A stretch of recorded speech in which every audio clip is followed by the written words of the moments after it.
Further discussion? I hear the question. Restate the motion, please.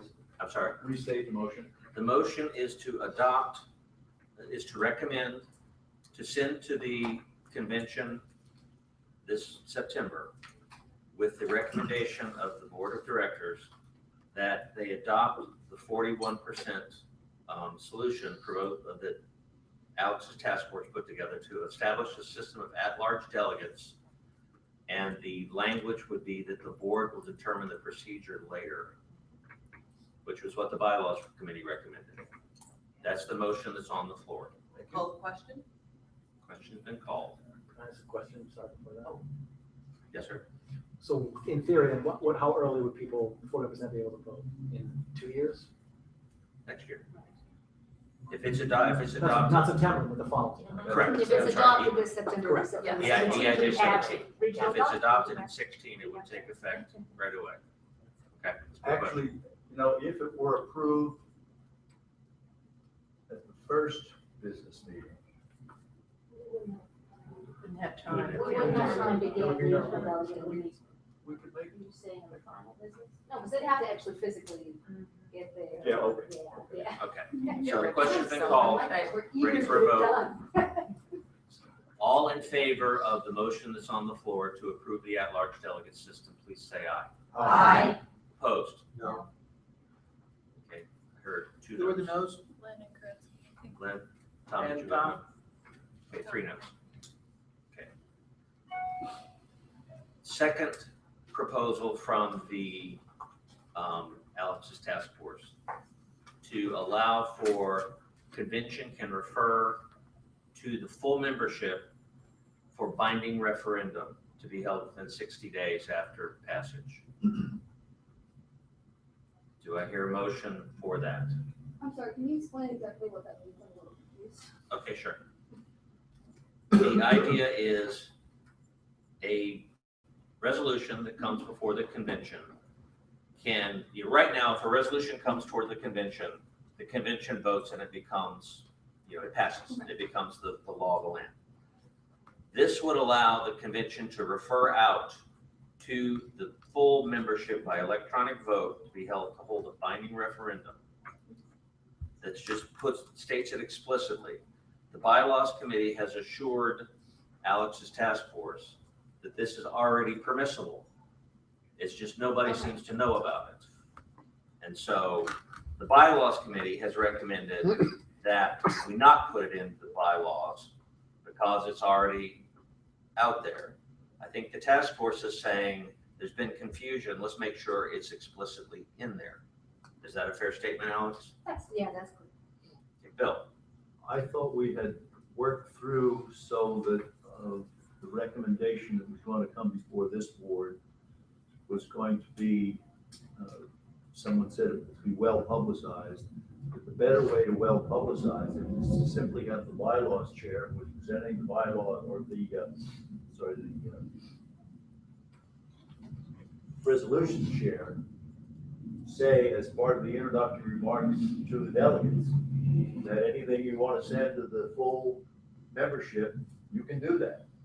Because that's going to be explicit notice to those delegates in the room, as opposed to putting something in the bylaws, which it's been very clear today, nobody's much of an expert on.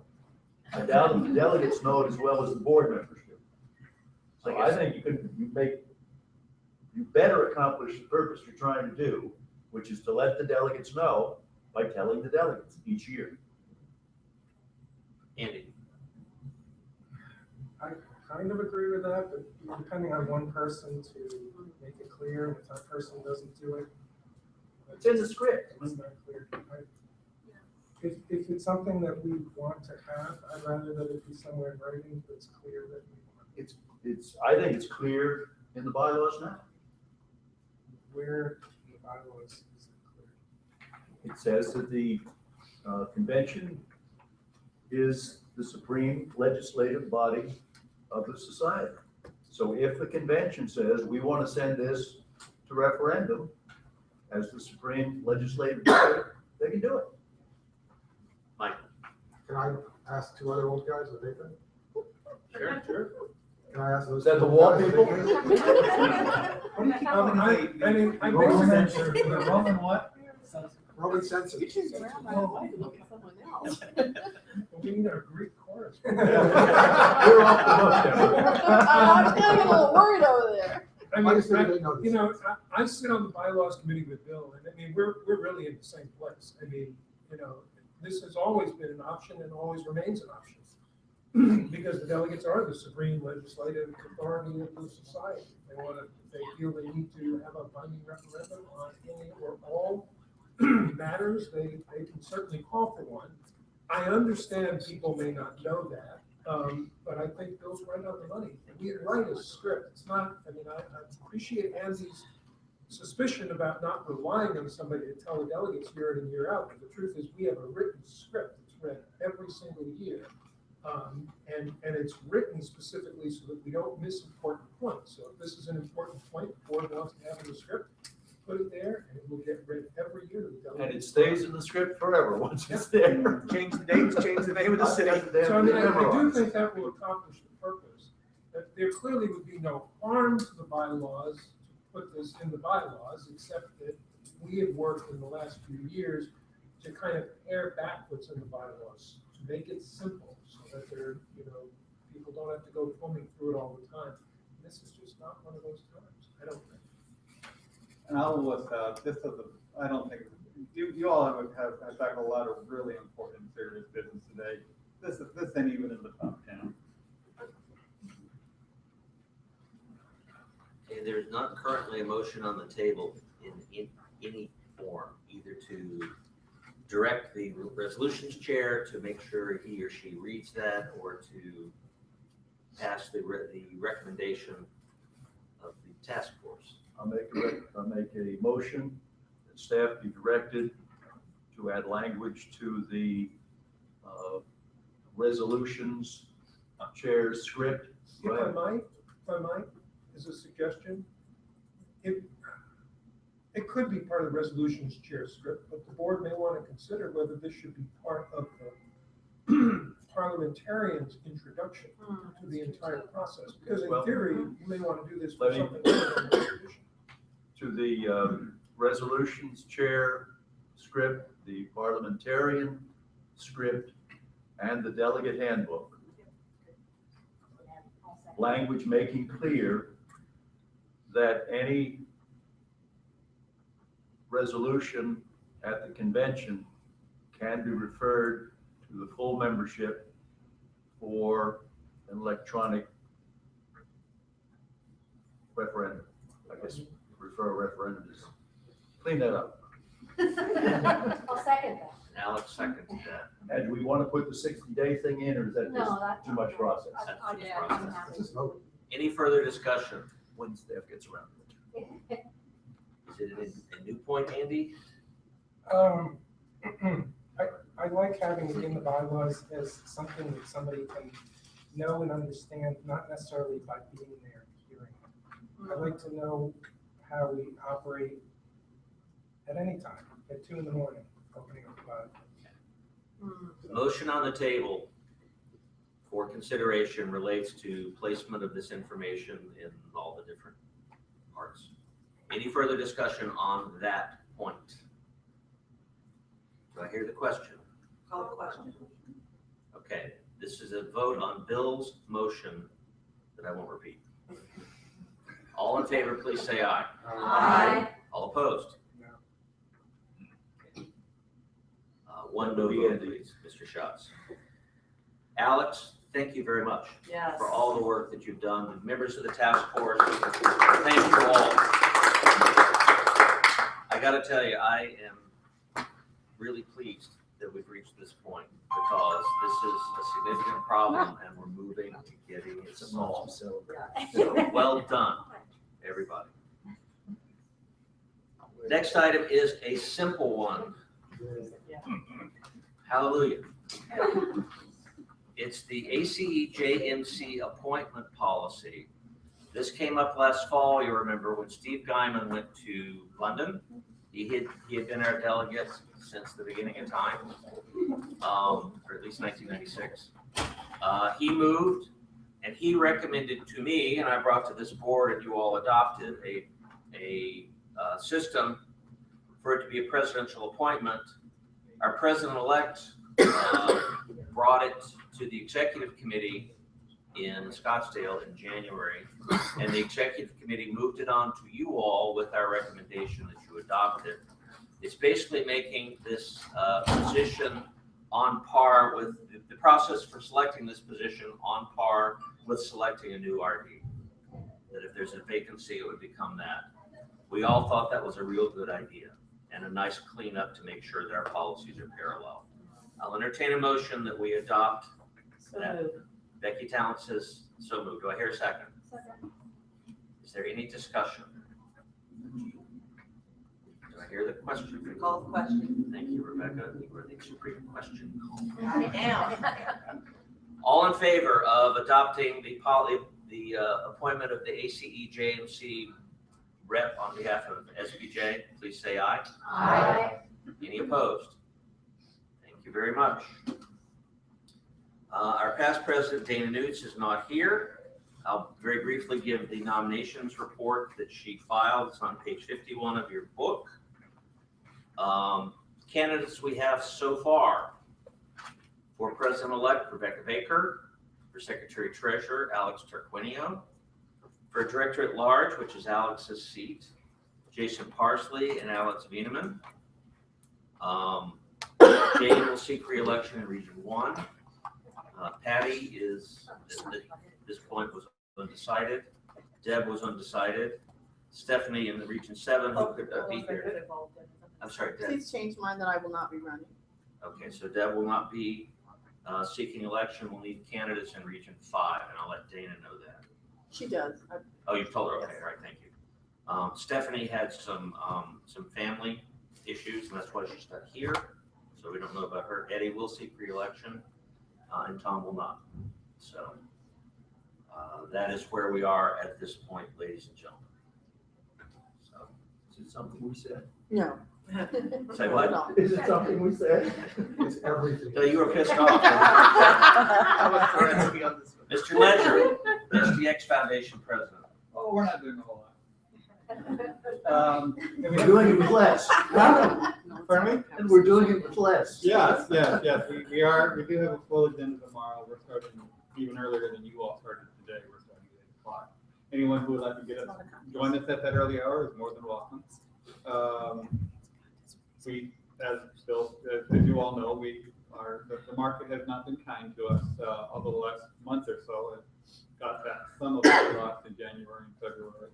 We're still down compared to last year. The way that we fund ourselves is by taking a percentage of our rolling average for the last 4 quarters, currently at 4.5%, which generates 750 in that neighborhood for this year. There is a proposal from our finance committee to roll that back to 4.25% because of the uncertainty of the market. Anticipate we'll have some discussion about that. Our grants committee has put together 2 options on their recommendations based on how that debate turns out. We'll be talking more about the position that will not eventually be called Dr. J. Your point well taken, Andy. I think I have the same thought every time we discuss that, but it's convenient. We've had some preliminary discussions about where we might find some money for it, but we also need to get further input from the members there, as well as the input that you gave us this morning or this afternoon. I'm sorry, I did good, but my clock and roll. What else do we have? Oh yeah, we have a little donation that we're going to be talking about. Stephen Glass sent us a check for $26,000. And there's been quite the email discussion about that. Rich will talk more about that tomorrow. As to whether to accept it, whether to send it back, and if we do accept it, how to use the money. So, I'm expecting a rather spirited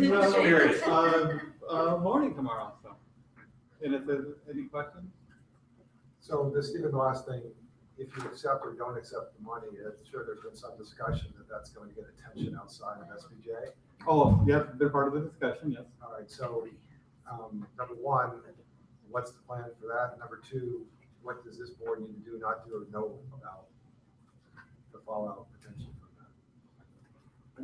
It's very possible that if you take the money or you don't take the money, people outside of SPJ are gonna ask a lot of questions. Do they know, they don't, I don't know that they know what SDX is, if they come to Paul or this board, should we say anything, do anything, say nothing? Well, whatever we do, actually, we do know that if we take the money, if we accept the money, we're not going to just quietly go about our business. We are going to, I mean, transparency. Announce it. We will announce it. Is there a plan for like? Well, I think first we have to figure out what we're doing. I mean, what the decision is, because I would not, I mean, there's something I might predict where we end up. On this one, I have no idea. I really have no idea. Because, I mean, we've heard from the loudest voices at the board. There's a lot of voices we haven't heard from. And so I don't know, I really don't know where we're gonna end up tomorrow. Plus, it could be a very close vote. It could be like 1 or 2 votes, whether we accept it or not. And then if it is accepted, which again is no guarantee, it may even be a closer vote to see where we go. I guess, so let me just put it this way. Can I ask that if you issue a statement that you can follow the normal policy of this board statement and we would get to see it, not to edit it or whatever, but just maybe we could see something in there. So that you're aware of what it is. So that someone comes to us, they'll be like, oh, they did I one don't, thing? no worries about doing it at all. In advance, I think we ought to have a look at it. Yeah, I think, no, you all need to, I mean, shoot, you all just need to know what we do anyway, because, I mean, as some of you may know, Glass flew across the country and spoke at Duke University, a student newspaper to destroy it, saying, he's giving all this money away. There's a group out of New York called iMedia Ethics that contacted him and said, do you have some proof that you've given us money?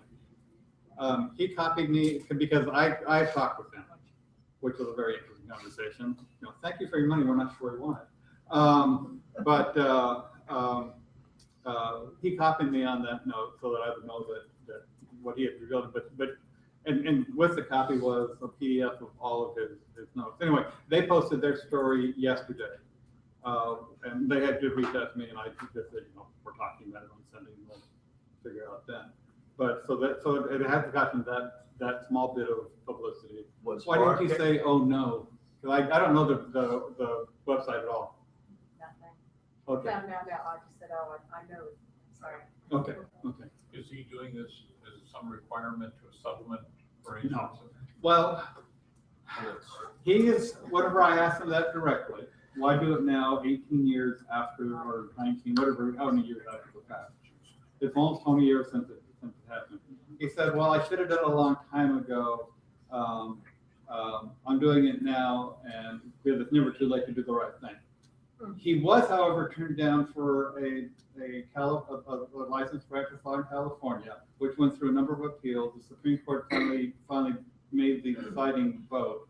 And one of the documents in there, I think it's from a committee report, saying he got close to $200,000 as an advance on the Fabulous, which then sold 4,000 copies. So that publisher lost a lot of money. But anyway, this committee said, you got this money, you profited from telling lies, you kept the money that these people paid you.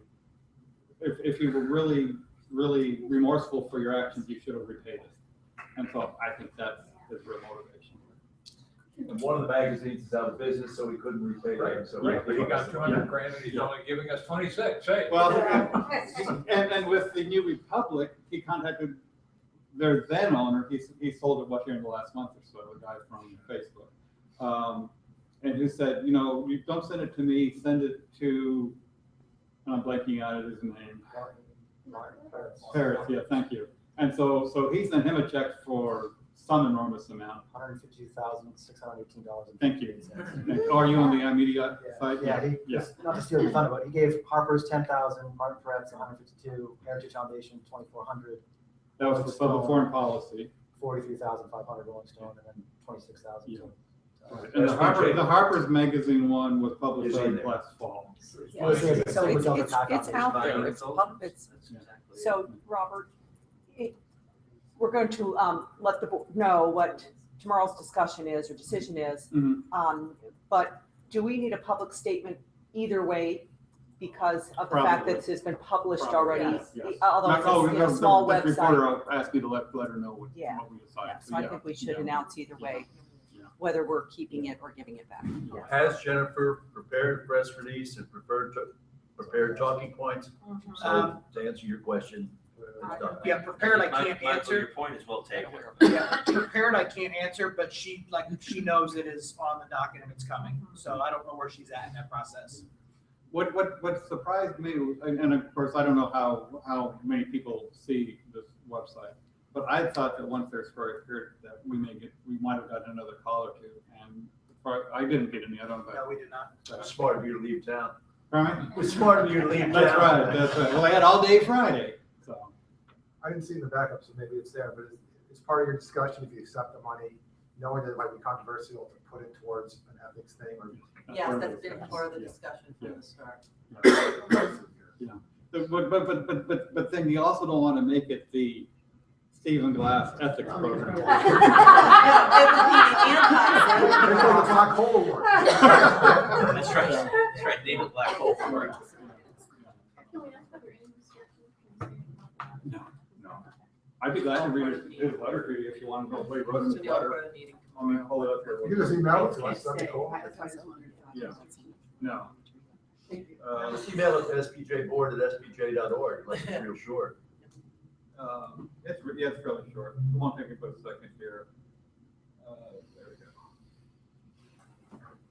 In the mid-1990s, I worked as a journalist at several magazines, including the New Republic, Rolling Stone, and George.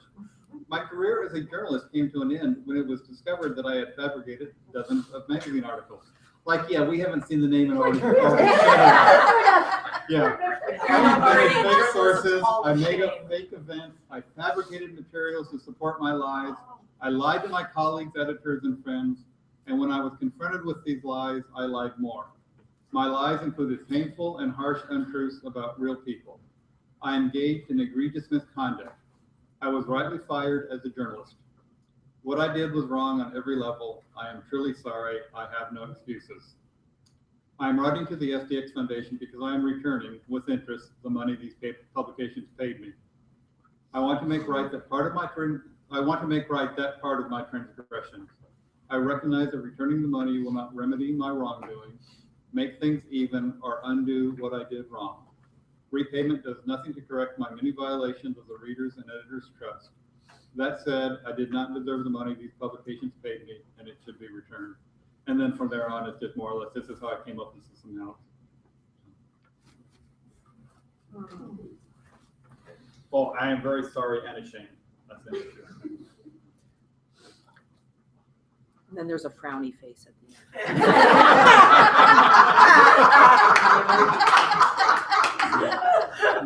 Sure sounded good. So we will stay tuned, I think is what you're saying. Yes.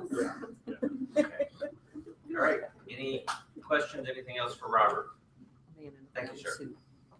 I look forward to the conversation in the morning as well. Have an extra cup of coffee tomorrow.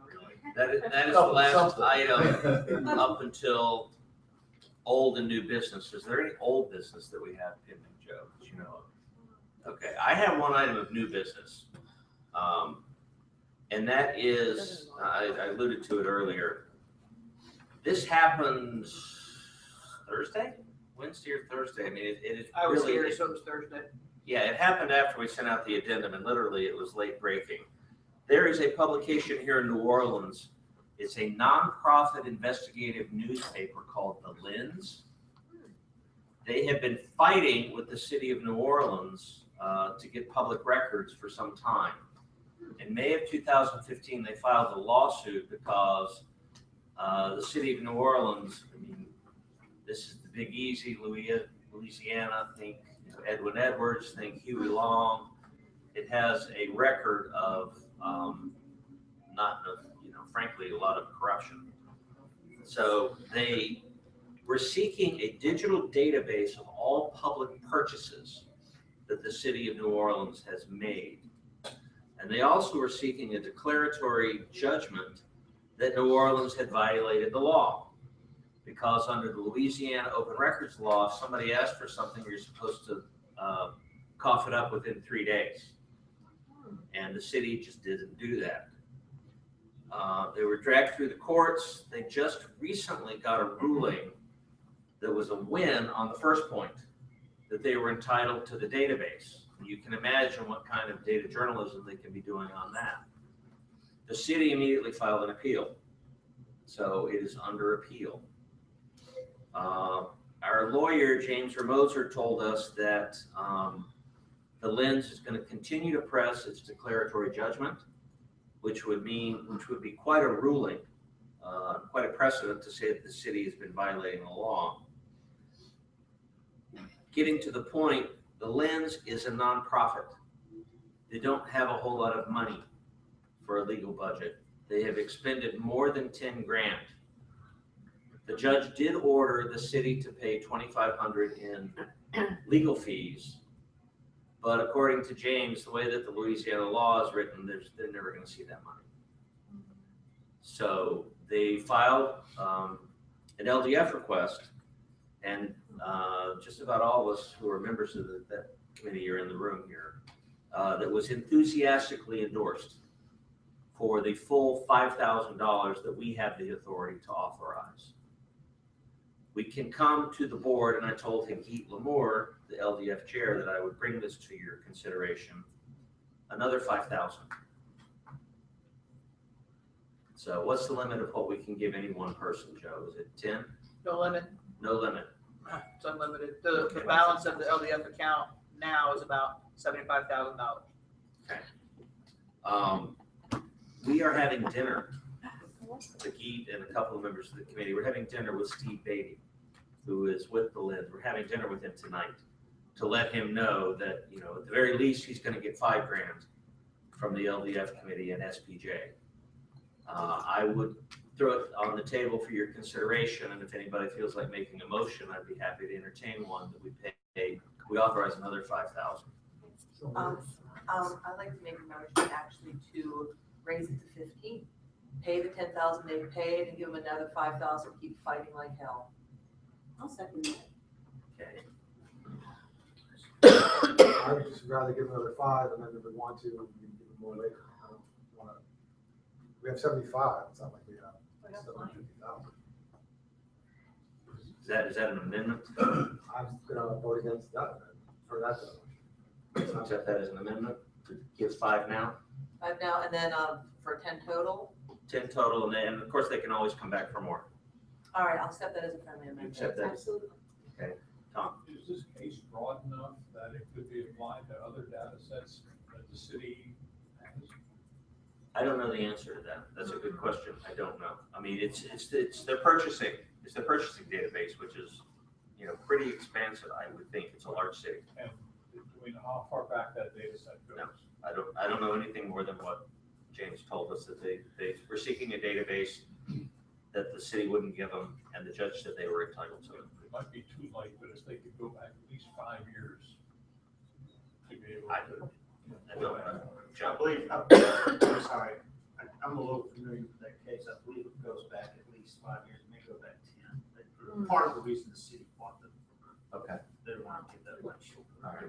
Joe? One point I think it's important, and I don't think you've mentioned this, but it seems to be that the city's practice is to deny requests until groups file lawsuits against them.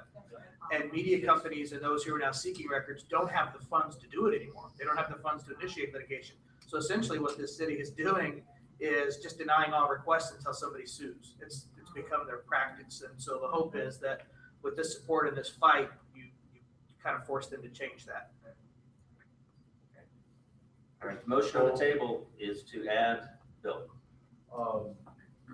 Is this a city court that's ruled or a state court? So would it apply statewide or only in New Orleans? Probably a state court. Because I think if it's being appealed, it'll be, even if it was a city court decision, it will go to an appellate court. I don't think they have city courts. I think it's probably Civil district court. civil district court. Federal court. civil? Better yet. No, it's not, it's a state case. It's a state It's be civil federal, be civil state court. Patty Newberry. Did they come to us asking for assistance, or we became aware of this some other way? They came to us, James alerted us, that they asked for an LDF grant. Okay. And of course, they Did, asked did for they know five. we were going to be here I don't in think their so. city? Okay. I think that's a happy circumstance. And then thirdly, will we publicize whatever we do? Hell yes. Like gangbusters. Hell I yes. I don't want us to be influenced by the fact, I think there's some danger of us over committing to this particular cause because we're here. So that's why I'm Yeah, asking those questions. Yeah, I understand Yeah. why you might say that. I don't think so. And I put this in my response to the rest of the committee. This is the kind of lawsuit we really want to get behind. And we will make every bit of hay that we can out of it because, we're on the side of the angels on this one. Agreed. Absolutely. Um, Andy, I think Patty's right. I'd like to make decisions, but with a little more information, but I found a story. Mind if I just read a little bit? give us a quick precede. In an ongoing public records fight, the Lens returns to court Thursday seeking a database of public contracts and related spending that New Orleans Mayor Mitch Landrew's administration has failed to provide for months. Early this year, the Lens sued Landrew and the city for not providing several public documents and for regularly failing to fulfill public records requests in a timely manner. State's law says public records must be produced immediately if they're in use. The city must set a time within 3 business days to comply. The city's practice is to send a letter within 3 business days stating that it is working on the requests. These so-called initial response letters typically do not indicate when the records will be made available. It's not uncommon for Lens to wait weeks or months for public records from the city. So if it's exposing a practice of trying to skirt the law by just doing this boilerplate law, I'm all for it. I think that's what's going on here. I understand Bill. Go ahead. the 10,000 covers action to date, not the selling. Correct. Bill, I'd like to make a friendly amendment if you're permitted, that even though we don't think it's going to happen, if they happen to get the 2,500 from the city that the judge ordered they get, that we claw back our 2,500. it's more than 10,000. Yeah. It's well more than 10,000 is what James said. Okay. Just as a point of order, the standard letter that we use for the LDS fund is we ask them, if you don't use all the funds or you don't need it, please send them back. So the board actually discussed that a couple of years ago, and that's in the letters that we use. Can you kind of just clarify how much typically we have given to fights? Because I think that might be helpful. It's hard to clarify. We gave 10 grand or so, maybe even 15 to Otterbein University a few years ago. The board traditionally has not given more than 10 at a time. There was an instance several years ago when I first came to SPJ where I think we spent $40,000 to $50,000 on one case for Josh Wolf. Most of the time, maybe once every 2 years, does the board actually authorize going over the committee's limit. Which was recently raised. Yeah, it was raised from 1 to 5,000 about 2 years ago, 3 years ago. So, If, Robert. the old guy in the room can offer some historical perspective. please. Jason Wolf? Josh. Josh Wolf, right, is the biggest one in history, at 45 or so. The other one close to that was Anissa Leggett, around 2000, late 90s, early 2000s. A freelancer who refused to give up her notes, spent a long time in Texas prison. I think we gave her 20, 25,000. Thank you. Any further discussion? Are we ready to call the question? Call the question. Question's been called. All in favor of authorizing another $5,000 from the LDF to be given to the Lens, please say aye. Aye. All opposed? I will happily let Mr. Beatty know at dinner that we are behind him and that we support what he's doing and wish him the very best. Bye, Skinner. Well, hell, he's got 10 grand. Any further new business that anybody would like to bring to the group? We are 4 minutes over 5 o'clock. Andy. Could I just say something real quick? I wanted to remind everybody about an effort that played out several months ago where we tried to form a collaborative to get the best rates out of the online contest companies, and I thought it was very successful, but by the end of the period, it had dwindled down to 2 chapters that took advantage of it, mine and Sunny's. But I think a lot more chapters are interested, particularly if it is something that is done in a unified way, comes out of headquarters. Joe has already said that that sounds like a good idea, but I'm going to broach that topic after contest season, sometime in summer. And so watch out for some kind of solicitation to get your chapter involved. The more chapters we get, the better we can do. Might we ask Joe to give us a 5-minute overview on EIJ, where we stand on Good idea. all the Yeah. various pieces so we can go back and get people pumped up? I'll do my best. Scott should probably be the one doing this. So the programming committee has, I think, completed kind of its review of the applications that came in. I don't know how many we received. Typically, we get about 100 out of here on the selection committee, right? Do you know how many we received overall? No. Typically, we get about 100, and I think Scott said we were on pace. So the committee, just so everyone understands how the programs are chosen, we encourage people to submit ideas. Then there's a committee that vets all of the ideas that come in, and there's representatives on that committee from SPJ, RTDNA, and this year, NAJA, Native American Journalists Association. The group picks all together what the program is going to be, and then any slots that aren't filled, any holes, then Scott and the committee works to fill those on the back end. So the programming is moving right along. It's in a good spot.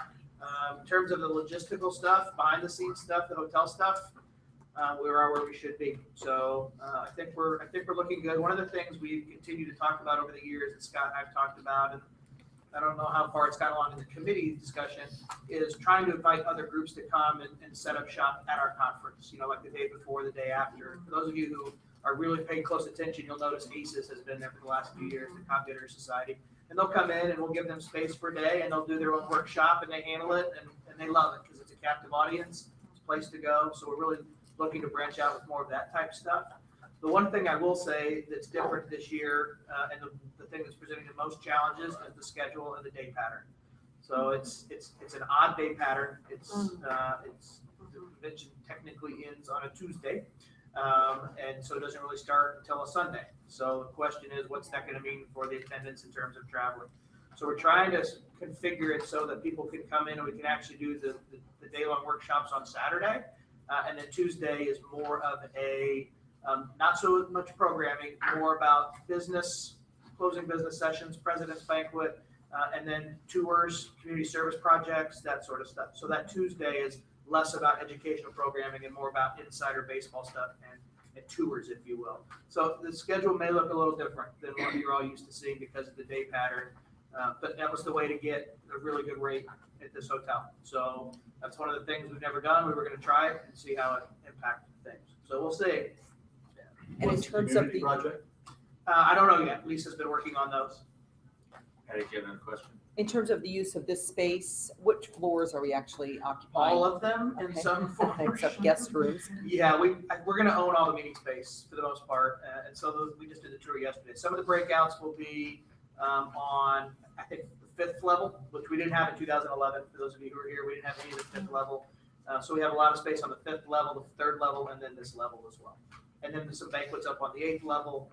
So we'll be everywhere. It's not ideal in terms of what we've seen in Anaheim and other places where the convention floor is just right there. So we are going to be on separate floors, which is not ideal. But the French Quarter is. So, you know, it's a give and take when you're doing site selection and hotel selection. Yes, Rob. We need to do our, we're gonna do the SPJ for all event again this year, hashtag event in May. So I would like to get a group picture of the board. I'd rather do it here than the reception. I think once you people get some drinks in, you just gonna be ridiculous to corral, so. I did want to add one more thing to the convention. I know I sent that email and I've heard from some people about just recommendations. I think Alex, you mentioned signage. I've heard just from some other things. If you still have some of those, let me know, because we still, so that the programs have been sort of finalized. There are still some holes that we're filling, but if there are just sort of extra things, like I know I'm going to suggest, and Scott's not here, he doesn't know this yet, but I'm going to suggest, like, can we have a yoga class? Can there be like a running meetup? But just outside the box kind of things to make it more like of a convention kind of feel. I know other conventions are doing it. So if you have those kind of ideas, let me know. I'm gonna try my best to kind of get those incorporated this year. So it does have to be now, just separately, like in an email follow-up, find me. And before I entertain a motion to adjourn, I want to tell you what a great meeting this was. And how much we have gotten accomplished. If you think about all the things that we considered and talked about and passed, well done, everybody. Congratulations. And I will entertain a motion to adjourn. Second. You're the first. I can't take it. I'll do the motion. Is there a second? Second. All in favor of adjourning? Aye. Opposed? Thank you. Picture. Picture time. Where do you want us, Robin? Yeah. White screen? No, still on the small. I'll make it straight.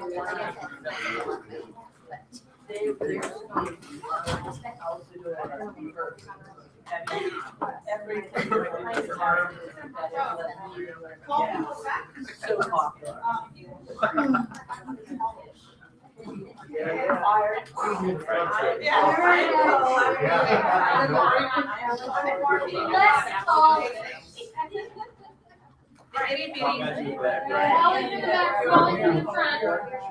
Oh, man. Come on, Craig.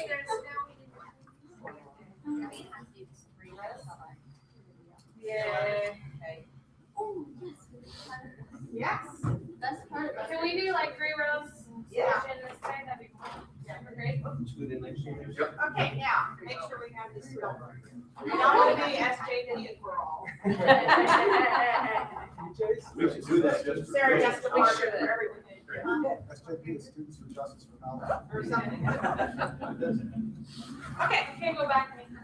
Want to go on the other side of the table? There he is. Hold on. Stay right there, don't move. She's got one, she's got one, she's got one. Oh, look at you. She's been doing CrossFit. No, No. we still take very intimidating. I mean, why not? Would you stand behind her, please? I'm totally fine. Workers' comp, no big deal. Okay, ready? 1, 2, 3. Stay right there. One more time. I'm gonna get down. Great. Okay.